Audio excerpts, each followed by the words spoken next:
ያየው። እንደ ነገስታት ጠጅ ሲጠጣ አይደለም ያየው፣ ሐሞት ነው ሲጠጣ ያየው ክርስቶስ። በበትር ሲደበደብ ነው ያየው። ግን አጠገቡ ያለው መሆኑን አወቀ። ከዚህች ቤተ ክርስቲያን ጻድቆ ነው ለመመለስ ያውቃል። አይገርምም? ኃጢአተኛ ሆኖ ገብቶ ምን ሆኖ ተመለሰ? አሁን እኔ እሱን አይደለም የፈለግኩት። ጌታ ሆይ ጻድቅ አድርገኝ ብሎ ጸልዮአል። እኔ ጸልየው ምንድን ነው ያለው? እኔን ኃጢአተኛውን ምን በለኝ ማረኝ። እሱ ምህረት ነው የለመነው። አረ ምህረት ብቻ አይበቃህም አንተ ጻድቅ አድርጌሃለሁ። አምላካችን እኛንም በቸርነቱ እንዲያስተምረን የእርሱ ቅዱስ ፈቃድ ይሁንልን። ከተሰቀሉት ከክፉ አድራጊዎቹም አንዱ አንተስ ክርስቶስ አይደለህምን? ራስህንም እኛንም አድን ብሎ ሰደበው። ሁለተኛው ግን መልሶ አንተ እንደዚህ ባለ ፍርድ ላይ ሳለህ እግዚአብሔርን ከቶ አትፈራውምን? ስላደረግነው የሚገባንን እንቀበላለንና በእኛስ እውነተኛ ፍርድ ነው። ይህ ግን ምንም ክፋትን አላደረገም ብሎ ገሰጸው። ኢየሱስንም ጌታ ሆይ በመንግሥትህ በመጣህ ጊዜ አስበኝ አለው። ኢየሱስም እውነት እልሃለሁ ዛሬ ከእኔ ጋር በገነት ትሆናለህ አለው ይላል። ስለ ቃሉ የአምላካችን ስም የተመሰገነ ይሁን። ይህንን ቃል የምናገኘው በዛሬው ዕለት በዓለ ስቅለቱን በተውላጥ ወይም በልዋጭ ስናከብረው የነበረው ስቅለቱን ስናስብለት የነበረው የመድኃኒታችን የኢየሱስ ክርስቶስ የተሰቀለበት ዕለት በዕለተ ዓርብ ከተከናወኑ ታላላቅ ነገሮች መካከል በአንደኛው ነው። መድኃኒታችን ኢየሱስ ክርስቶስ በዕለተ ዓርብ ተሰቅሎ የነበረው ከሁለት ወንበዴዎች መካከል ነው። በተለምዶ የቀኙ ወንበዴ የግራው ወንበዴ ፈያታዊ ዘየማን ፈያታዊ ዘጸጋም ብለን የምንጠራቸው ጥጦስና ዳክርስ የተባሉ ሁለት ወንጀለኞች መካከል መድኃኒታችን ኢየሱስ ክርስቶስ በዕለተ ዓርብ ተሰቅሎ ነበር። ጌታችን በዚህ ድርጊቱ ወይም በሁለት ወንበዴዎች መካከል በመሰቀሉ አስቀድሞ ስለ እርሱ የተነገረ ትንቢት ፈጽሟል። ሌላም ደግሞ ትንቢትን ተናግሯል። አስቀድሞ ስለ እርሱ የተነገረው ትንቢት ምንድን ነው? በትንቢተ ኢሳይያስ ምዕራፍ 53 ላይ እንግዲህ የብሉይ ኪዳን ወንጌል ተብሎ ከሚጠሩ መጽሐፍት መካከል አንዱ ነው ትንቢተ ኢሳይያስ።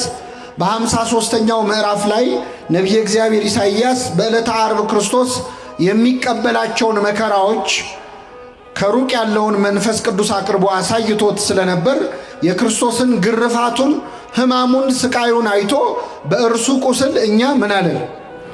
ተፈወስን። እንደ በግ ለመታረድ ተነዳ፣ በሸላቾቹ ፊት ዝም እንደሚል በግ እንዲሁ አፉን አልከፈተም ብሎ ስለ ክርስቶስ መከራ ከተናገረ በኋላ በመጨረሻ ከአመፀኞች ጋር ተቆጠረ ብሎ ተናግሮ ነበር። ከምኖች ጋር?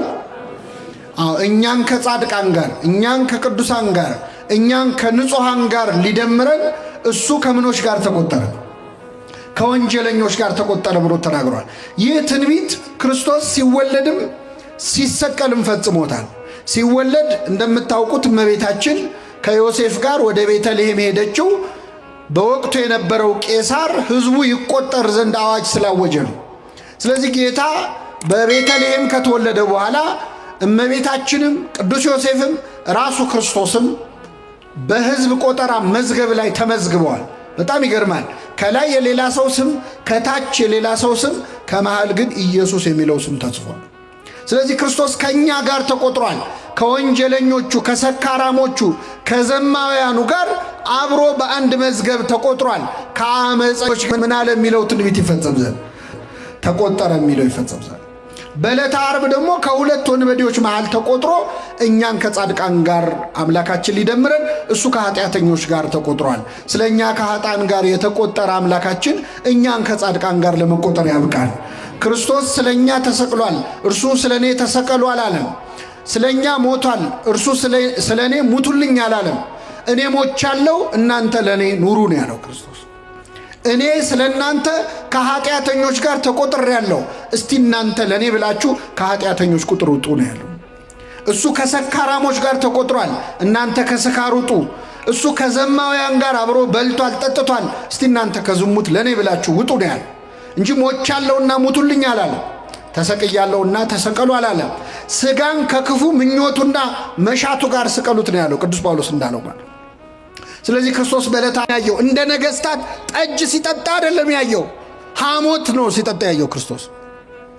በበትር ሲደበደብ ነው ያየው። ግን አጠገቡ ያለው መሆኑን አወቀ።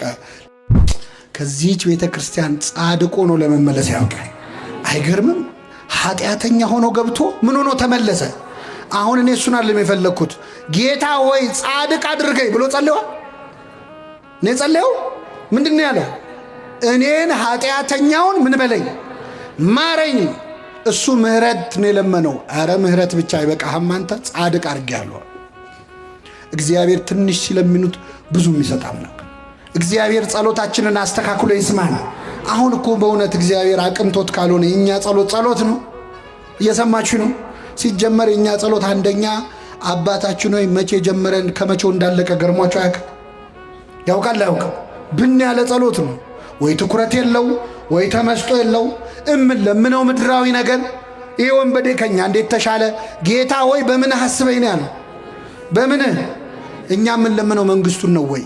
እስቲ ዛሬ ጸልየነው የምንሄደው ጸሎት ስንገባ ጸልየን የገባው ጸሎት መንግስቱን ነው? እንደው አደራህን የመንግስትህን ነገር ብለናል። ምድራዊ ነገር እኮ ነው ልመናችን። ለምደነው ነው እንጂ እኮ ደም በደም ሆኖ እያዩ ማመን ይቻላል ወይ? ክርስቶስ እየተገረፈ እያየህ አምላክነቱ እንዴት ታያል? ሙት ሲያስነሳ እኮ አይደለም ያየው ወንበዴ። ድውይ ሲፈውስ አይደለም። እሱ ቢሆን ኖሮ ቀላል ነው። ሲያበላ ሲያጠጣ አይደለም እንዴ? ያበላ ያጠጣ ቀን እኮ ክርስቶስ አሳና እንጀራ አበርክቶ ያበላቸው ሰዎች ካላነገስን ብለውት እኮ ሸሽቶ ተራራ ላይ ወጥቶ እንዳመለጠ ታውቃላችሁ። አመለጠ ክርስቶስ። እናንግስ ብለውት ለምንድን ነው? ስለጠገቡ ነው አለ ሆዳቸው። ሆዳቸው ሲሞላ ንጉሳችን አንተ ነህ ብለው በግድ ሊያነግሱት ነበር። 2 ቀን ሙሉ ፈለጉት ይላል። ከኔ ጋር ናችሁ? ስንት ቀን ሙሉ? በጀልባ ሁሉ ምናልባት የብስ ላይ ላይኖር ይችላል፣ ባህር ላይ ካለ ብለው በጀልባ ፈለጉት ይላል። ለሆዱ ሲሆን እግዚአብሔርን የማይፈልግ ማን አለ? ለሆዱ ሲሆን ከዛ አገኙት። መምህሮ የት ከረም ካሉት ይላል። አዎ ስለበላችሁና ስለጠገባችሁን የፈለጋችሁኝ ያላቸው ጌታ። ይህ ወንበዴ ግን በክርስቶስ ያመነው ተገርፎ እያየው ነው። ፊቱን ውበቱን አይቶ አይደለም። አንዳንድ ሰዎች የክርስቶስን መልኩን አይቶ ያመኑ ሰዎች አሉ። የወደዱት ፊቱን ለማየት ከሰው ልጆች ይልቅ መልኩ ያማረ ነው እንዳለ ነቢየ እግዚአብሔር ዳዊት። ፊቱ ስለሚያምር ሊያዩት የመጡ ሰዎች አሉ። ዓርብ ዕለት እኮ ክርስቶስ እንኳን ውበት መልክ የለውም፣ መልክና ውበት የለውም ነው ያለው ነቢዩ። ምንና ምን የለውም? ውበቱን ተዉት፣ መልክ የለውም። አይኑ የቱጋ አፍንጫ የቱጋ እንዳለ ማወቅ እስከማይቻል ፊቱ በደም ተለውሷል። ዓርብ ዕለት የሚያየው ሰው የሚያየው የተሰቀለ ስጋ ነው። ታውቃላችሁ? የተሰቀለ ስጋ ነው የሚያየው። ለማየት እንኳን ያሰቅቅ ነበር። ወደ እሱ አቅጣጫ ማየት ይጨንቅ ነበር። እንደዛ እየተሰቃየ አይቶ ግን አመነበት። የቀኝ ወንበዴ አምላክ መሆኑን አወቀ። ንጉሥ ነህ አለ። በመንግስት አለ። በመንግስት ብቻ አይደለም፣ በመጣህ ጊዜ አስበኝ። ምን ባልክ ጊዜ? ምን ማለት ነው? አሁን እንደማይ ሞታ አትቀርም፣ ከሞት ትነሳለህ። ተነስታ አትቀርም፣ ወደ ሰማይ አርጋ አትቀርም፣ ዳግም ልትፈርድ በመጣህ ጊዜ። አይገርማችሁ? አጠገቡ ያለው ሞቶ እንደማይቀር ከሞት ተነስቶ እንደሚያርግ አርጎ እንደማይቀር እንደሚመጣ ሊፈርድ እንደሚመለስ አውቋል ወንበዴው። በምን አወቀ? ኢትዮጵያዊ ሊቅ ቅዱስ ያሬድ ዛሬ አባቶቻችን ሲያዜሙት የነበረው ፈያታዊ ዘየማን መኑ መሐረከ ታይምር ዘንተ፣ የቀኝ ወንበዴ ይህንን እንድታውቅ ማን ነው ያስተማረ? የት ነው የተማርከው? አጠገቤ ያለው ንጉሥ መሆኑን በምን አወቅ? ምጽአቱን ማን ነገረ ብሎ ቅዱስ ያሬድ ይጠይቀዋል። ከዛ ራሱ ቅዱስ ያሬድ በመንፈስ ቅዱስ ተቃኝቶ ራሱ ይመልሳል። ነቢያትን አልተከተልኩም፣ ነቢያት አላስተማሩኝም፣ ሐዋርያትም አልሰበኩኝም፣ ፀሐይ ጠቅሳ ጠራችኝ፣ እሷን ባየው ጊዜ አመንኩኝ ይላል። ይህንን ወንበዴ የመለሰችው ማን ነበረች? ፀሐይ ጨለመ፣ ጨረቃ ደም መሰለ፣ ከዋክብት ረገፉ። ያኔ የፀሐይ አምላክ አጠገቡ እንዳለ አወቅ። ፀሐይን አይቶ የወንበዴ ተመለሰ። በፀሐይ ስብከት ንስሐ ገባ። እኛ ስንት ስብከት ሰምተናል? ምን እስቲ ንገሩኝ፣ ስንት ስብከት ሰምተናል? አዎ ተመለስ ያለው ፀሐይ አይቶ ይመለሳል። ተመለስ ያለው መመለስ ያቃተው ደግሞ 30 ስብከት ሰምቶ ያወዳድራል። የዛሬው ጥሩ ነው ይላል።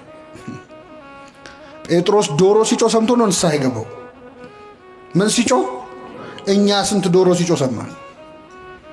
እኛ ብንሆን አርደን እንበላው ነበር አይደል? እና ወንበዴው ተመለሰ። ይህን ወንበዴ የመለሰው ፀሐይ ብቻ ነበረች ይላል ቅዱስ ያሬድ። ኧረ የለም ይላል ቅዱስ ዮሐንስ አፈወርቅ ደግሞ አይመስለኝም፣ ፀሐይ ብቻ አትመስለኝም። ክርስቶስ እዛው መስቀል ላይ የተናገረው ንግግር ሳይሆን አይቀርም የዚህን ወንበዴ ልቡን የሰበረው። ምን ብሎ ተናገረ? የሚያደርጉትን አያውቁምና ምን በላቸው? ይቅር በላቸው። ገና ሚስማሩ ከእጁ ሳይወጣ እኮ ነው። ገና ችንካሩ ልቡ ድረስ እያመመው የሚያደርጉትን አያውቁምና ይቅር በላቸው ሲል ሲሰማ ይህ ወንበዴ በክርስቶስ ርኅራኄ ውስጥ በክርስቶስ ፍቅር ውስጥ የእሱ ጭካኔ ጎልቶ ታየ። ስለዚህ ምን አለ? ጌታ ሆይ በመንግሥት ምን በለኝ አስበኛል። የኢትዮጵያዊ ሊቅ አባ ጊዮርጊስ ዘጋስጫ ደግሞ የለም ይህንን ወንበዴ ፀሐይም የጌታ ንግግር ማይመለኝ ከጌታ አጠገብ አይደል የተሰቀለው? ምናልባት የክርስቶስ ጥላው የመስቀሉ ጥላ እሱ ላይ አርፎበት ሳይሆን አይቀርም የዚህ ወንበዴ ልብ የተመለሰው ይላል። ጌታችን በእውነት በሁላችን ላይ ጥላውን ያሳርፍብን። አዎ የጴጥሮስ ጥላ ይፈውስ የለ የክርስቶስ ጥላ ምናልባት ልቡን ሳይመልሱ አይቀርም። ለምንድን ነው የሁሉ የሚያደንቁት ሊቃውንቱ? እንደው ምን እንዴት ሊያቅ ቻለ የሚሉት የጸለዩ ጸሎት ተራ ጸሎት ስላልሆነ ነው። ጌታ ሆይ በመንግሥት በመጣ ጊዜ ምን በለኝ አስበኝ። ድንቅ ጸሎት ከወንበዴ የተገኘ የማይመስል ለእኛ ለወንበዴዎቹ የሚጠቅም ትልቅ ጸሎት ነው። የእኛ ንስሐ የማያስተካክለው ነገር የለም። ጸሎታችንን አርትቶ ስለሚሰማ ማለት ነው። አንድ አባት ያደረጉትን ልንገራችሁና አበቃለሁ። ጸሎት ብዙ ጊዜ እኛ የምንጸልየው ጸሎት የማይሰማበት አንዱ ምክንያት እግዚአብሔር ስለሚወደን ነው። እስኪ በሉ እግዚአብሔር ምን ስለሚለን። ለምን መሰላችሁ? አሁን እዚህ መሃል ወላጆች አላችሁ። ልጃችሁ እንደው ቤት ውስጥ አይጥ አስቸግሯችሁ ለአይጥ ብላችሁ የገዛችሁት መርዝ ቢኖር ይህንን መርዝ በዳቦ አድርጌ ካልበላው ብሎ ልጁ ቢያለቅስ ወይ ልጄ ለምን ጓጉቶ ይቀራል ብላችሁ ትሰጡታላችሁ? ቢያለቅስስ? አለቀሰ እኮ ትሰጡታላችሁ? እንገርፈዋለን እንጂ አንሰጠውም። ለምን? ልጃችን ስለሆነ። እግዚአብሔር አባት ነው። ስንት ክፉ ነገር ለመን ነው። ይገርማቸዋል። ስንት ነገር የማይጠቅመን ክፉ ነገር ለመን ነው። ሲጀመር አቋምም የለንም እኛ እኮ ስንጸልይ ታውቃላችሁ። ዛሬ በአብዛኛው የማየው ወጣቶች ነው። የወጣቶች ጸሎት ብዙ ጊዜ ከጋብቻ ጋር የተያዘ ነው አይደለም? አዎ አንድ ወጣት ይመጣና አንዲትን ሴት ይወዳል። እንደው ጌታ ሆይ መድኃኔዓለም እችን ልጅ እጄ ካስገባ የዛሬ ዓመት ድባብ ነው የምሰጠው ይላል። ተስሎ ሄዶ ሳምንት ሳይሞላ ይመጣና ጌታ ሆይ እችኛዋን ተዋትና